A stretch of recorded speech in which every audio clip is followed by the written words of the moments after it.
Well, welcome back. You already had an inkling on who is next.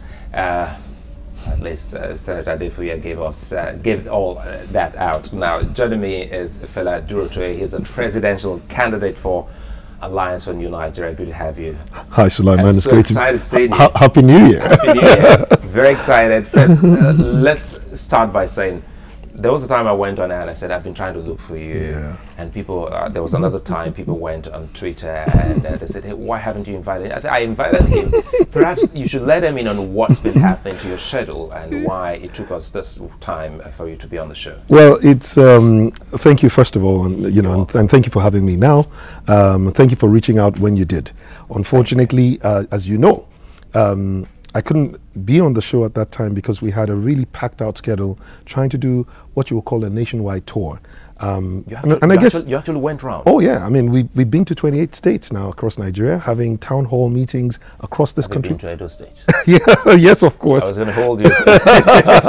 Yeah, and yes, we have, and really, tomorrow morning I'm on the road again. I'm doing a few states even deeper in the north. Again, because Nigeria is a big country. It is. And Nigeria is not just Lagos. So a lot of people think that if you're running for a presidential race, you must do everything you can to cover Nigeria, and that's true. You need to get to know the people, and you need to get the people to know you. That's what the whole essence of leadership is. And for me, it's just been an amazing experience getting to know as many people as possible, eating the local food, sleeping in different kinds of hotels, but most importantly meeting the people, getting to know the people. It's been amazing, and that's put a really jam-packed schedule for me almost a whole year on being on the road. I was saying to you before we started the show, many times I'm only home one night in a week. So that's why I haven't been here, but I'm glad to be here now. I'm also excited that you're here, and because I've seen you even in some traditional, homes, palaces, and places. A lot of people have welcomed you. Yes. Perhaps let's start by telling us what you now make of Nigeria and Nigerians going around, because this is different from you standing there telling us what exactly we should do. Telling us how we should live our lives, wake up. And I'll come back to one thing you're very passionate about, education. But tell us, going round, if anyone stops you and say, Mr. Durotoye, who are Nigerians? I would say Nigerians are some of the kindest people that you would ever have met. Nigerians are giving, they're loving people. Nigerians have undoubtedly the largest heart that you can have in any people. I think the narrative about Nigeria and Nigerians, and especially tribes, are so wrong. Most times when you think, a lot of people also think that there are divisions, that we have been sold. And there's stories, because what happens is that, you go to, let me give you a story that might help you understand. I'm flying into Owerri. I get on the plane, and I'm sitting in economy because that's what I fly. And the reason why I want to quickly just stop by and deal with that is that, our campaign has not been funded by any godfathers. I was going to ask you that. And no cabals. And it's just been the contributions of people. And I've always said that, we've got to the responsibility to be as prudent as possible. So for me, I will never fly business class with campaign funds. I will never do it, because it's taking people to give you 2,000 naira, 1,000 naira, 500 naira. I mean, students are giving me 1,000 naira. How can I then take that and go and fly business class when I have the option of flying economy? So do you know that when we're on the road, we actually do sleep 2 people to a room, including myself. So, I mean, no one person sleeps one in a room, and we just don't. And I think that we're probably the only campaign that not only publishes our budget for the month, but we also publish our expenses for the month. Nobody has seen that. That's novel. But coming back to what it is that you were saying. So here it is, we're flying economy class, and there's this gentleman who's an elderly man, very dignified looking gentleman. And I was very polite to him as I was passing by. And on my way out, he just said to me, you're such a polite young man. Tell me, what, and we started walking out together. He talked to me about it and said, you need to come to my house to eat. I find out that he is the king. Whoa. And he didn't even keep that. And guess what? In the end, he made a contribution of 50,000 naira to the campaign. And that helps you to understand. This is a king from the Igbo land. I would just trying to keep to situate it properly so that people understand. To keep his identity. Yeah. King from Igbo land, meeting someone, talking to the person, sharing the vision of a new Nigeria, and saying, I will contribute. Everybody thinks of the narrative that, oh, when you go and see a royal father, he has to collect from you. And this man was so simple. I mean, yes, he was wearing the red cap, but I didn't realize that he was a king. And to cut the long story short, he wanted it to be a surprise. In his simplicity. So Nigerians we'll go to the north, it's the same thing. Go to the east, it's the same thing. Go to the south.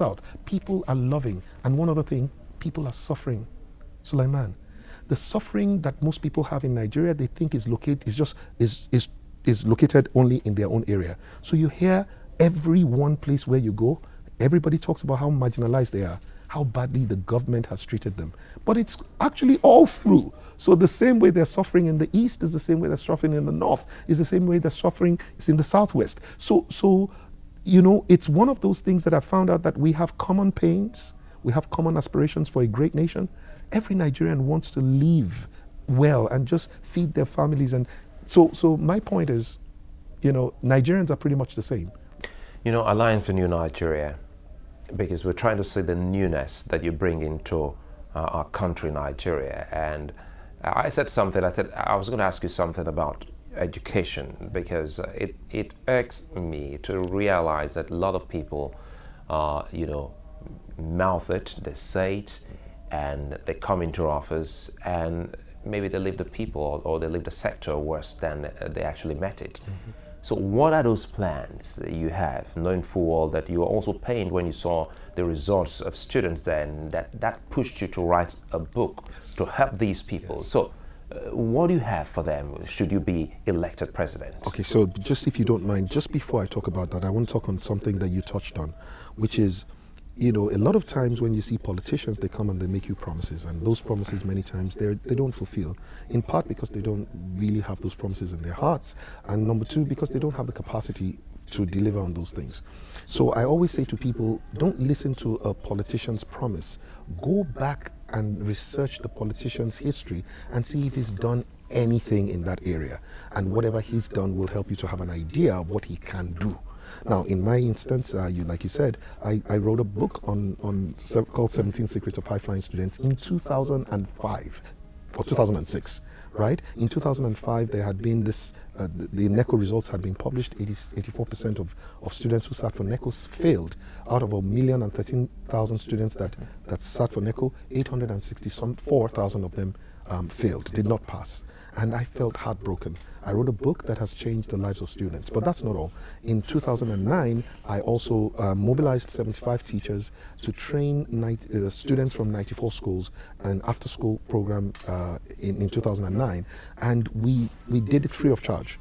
Every student that came in there didn't have to pay a dime. That's not all. When we discovered that out of them, about 900 of them didn't have math sets and four-figure tables, we actually bought math sets and four-figure tables for them, and in the end ended up giving out 4,122 math sets and four-figure tables at no cost. We took on Oyo State students who were going to sit for NECO in 2009, and we did a training for them in 2008, 48,150 of them. And they had been, generally Oyo State had been performing at about number 28 in math and number 23 in English. When we did that intervention over a 10-day period, 22 centers across Oyo State, the students that sat for that exam in 2009 came out and their results was number 3 in English and number 4 in maths on the League of Performance of States. So you can imagine that. But so for me, I think that what I've done will help to say what my understanding of what needs to be fixed. And this is what I say. Train a child and you train a person. Train a teacher or fix a teacher and you fix a generation. So for me, I think there are 3 things that we need to invest in quickly, and there are many things, but 3 most important ones. Number 1, you need to fix the teachers. We need quality teachers who are experts in certain subject areas. Number 2, we need to fix the infrastructure and make the place of learning a conducive environment where students would love to learn. And number 3, we need to fix the curriculum. In other words, we need to make sure that our students are not just being trained to get a certificate, but they're being trained to succeed in life and in a profession of their choice. So they need to start learning things about leadership. They need to start learning things about values, excellence. They need to start driving things into the curriculum that is going to, in a sense, be tailored around the user. Who is the user? The user is the market. The user is the corporate world. So for me, I think that bankers, professionals, should be the one telling universities what students of banking and finance should learn. Because it's the bankers who know what are we expecting them to be able to do, so that we don't do like what's happening today. We produce students and then they still have to go through 10 weeks of training. Induction, they call it, just before they are user-friendly. Let's talk about the ANN as a political party and programs. You know, in Nigeria, people talk about, I'm quite sure some have asked you, why didn't you join any of these parties? Perhaps, or why didn't you join any of these existing parties? Why did you choose to come on the platform of ANN? You might want to say something on that. Yes, I mean, so if you don't mind, I'll almost lend something from the scriptures. They say you don't pour new wine into old wineskin. It's going to burst. Meaning that you don't take a new mind frame and put it on an old structure.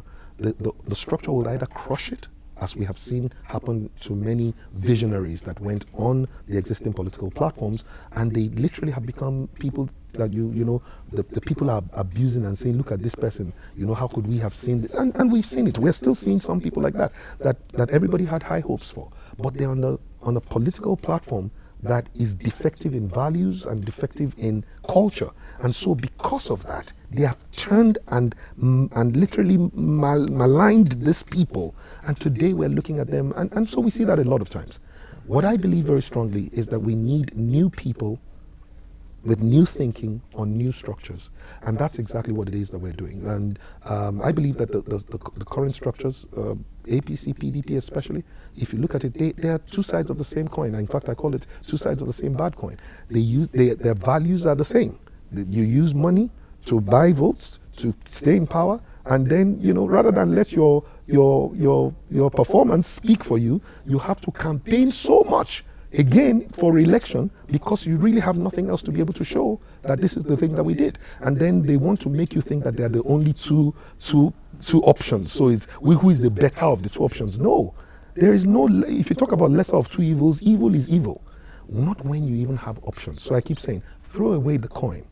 This bad coin, throw it away, it's lost value. Let's use new mints. They're mint notes. ANN is a mint note. I saw the excitement when I put this on the Instagram that you're coming on the show. A lot of people are excited. So it then means that, well, these are not party members. These are people, Nigerians, real people with real voter card perhaps, and they're ready to vote. And what does this make of, the whole essence of you, coming up with a word that you have just coined that is in our political lexicon, Floaters Party? Okay, so I used to be a member of the Floaters Party, and I'm not sure whether you were one. Most of us didn't even know that we were members of that party.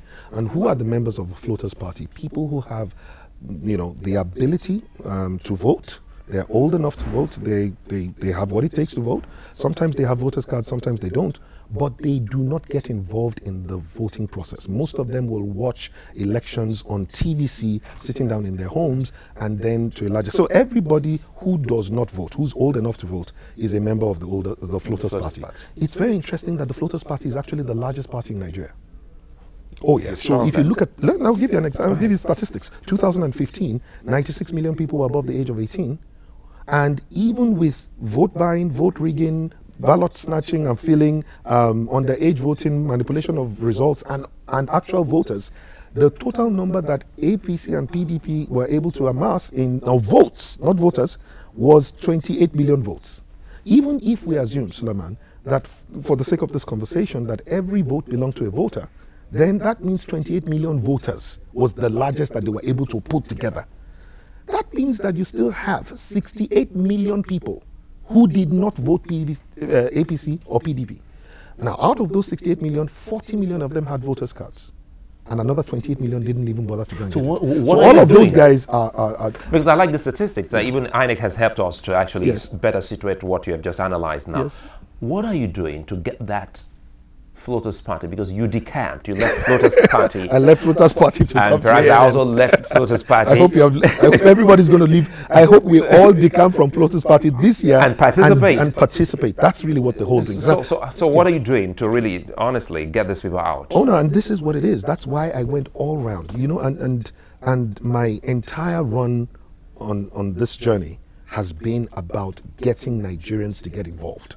Getting Nigerians everywhere to understand that if we're going to build the nation that we will be proud of, and the nation we will give to our children, that we'll be proud to give to them and they'll be grateful to receive from us, we must build it. And to build the nation, we need good governance. To get good governance, it is our responsibility to choose wisely and to choose some of the brightest and best. Encourage them if you have to, but get them into government. And Floaters Party do not get people into government. In fact, they allow people to go into government. So what I always say to the people who are floaters, and this is what I've done going all across the country, activating those guys. And what I say to them is very simple. When you don't vote, you get the government you deserve.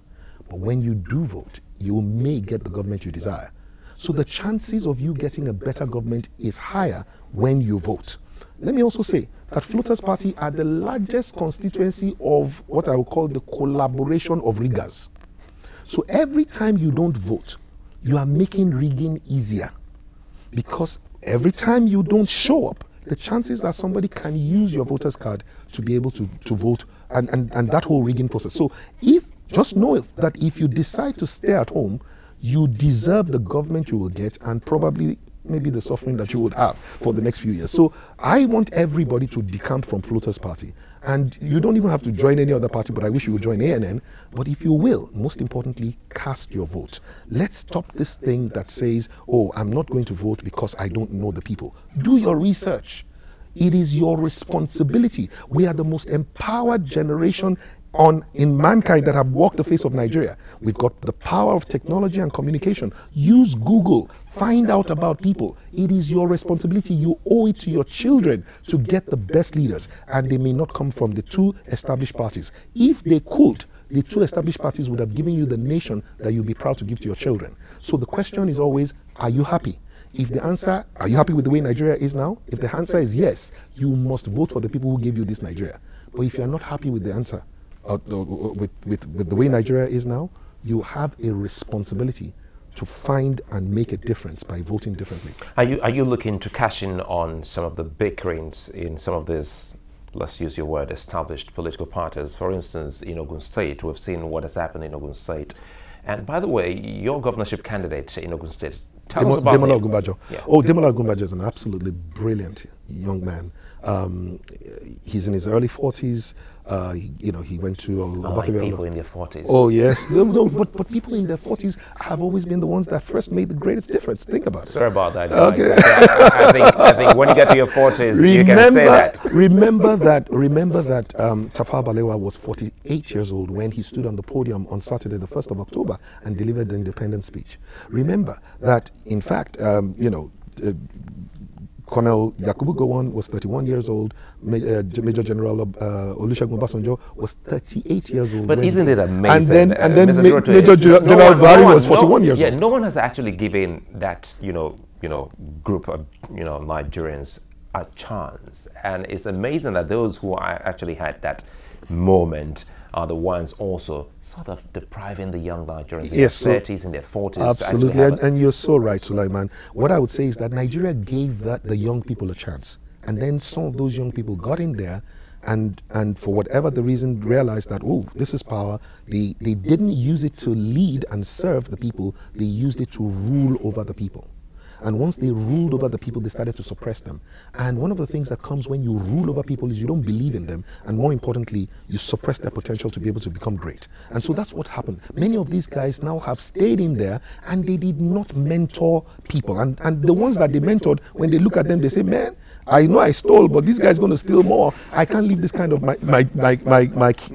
this kind of country to to my children. So the challenge is they feel like there's nobody that can get the job done. In fact, I remember that in 2014, one of the former generals said that there's no one in my generation that can rule Nigeria. And a few news, media people saw me somewhere and said to me, did you hear that General this said nobody in your generation can rule Nigeria? And I said, I pray that he's right.